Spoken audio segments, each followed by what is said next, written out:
Hey, thank you to everybody who's been paying attention and working so hard to fight back. It's been another one of those just challenging weeks.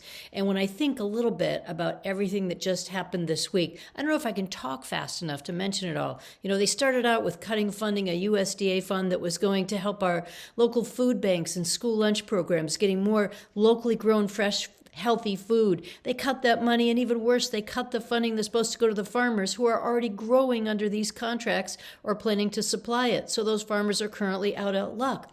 They also went after the IMLS, which is our museums and libraries. We love our local libraries. People go by there to use the broadband to borrow a book. We love our librarians. We love our local historical societies. What are they thinking, cutting the little money that goes to technology and to help out those services?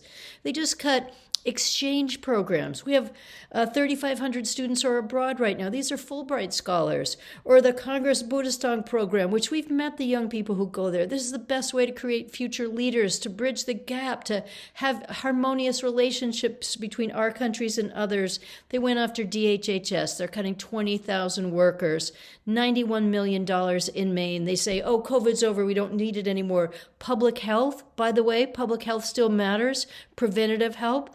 Mental health, substance use disorder, 50 people gone from the Maine CDC. That's just Maine. Think what they're doing around the country. Think about measles prevention. Think about all the current challenges that we had.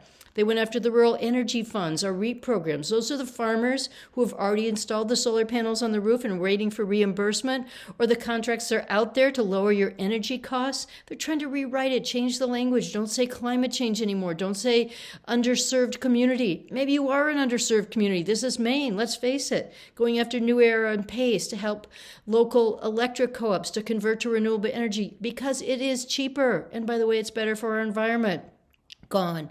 And then they went after the unions yesterday. Collective bargaining for federal workers, pretending it's a national security interest. It's just retaliation. Labor unions have been great filing these lawsuits against the illegal and unconstitutional cutting of funds and cutting of employees by the Trump administration. So they're retaliating, just like they're trying to retaliate against lawyers or impeach judges who don't go their way. That is not what democracy looks like. That's not what government is. And they went after the Smithsonian last night. Who doesn't visit the Smithsonian when they go to Washington? We love to take our kids there, the Air and Space Museum, the American History Museum, the African American Museum, because they don't want it to be too woke or actually treat the honest result of what happened in history. How do you have an African American museum and not have a real treatment of what happened in slavery in this country? That's what they're doing every day. I can't talk any longer, but just thank you so much. Every time you make a phone call, every time you send a letter, every time you talk to your friends and neighbors, you protest outside a Social Security building, or the wonderful people who stand out there in Rockland and sing patriotic songs. We love all of you. I'm so proud to be in the fight with all of you. This is really important work we're doing, and we just have to keep fighting back.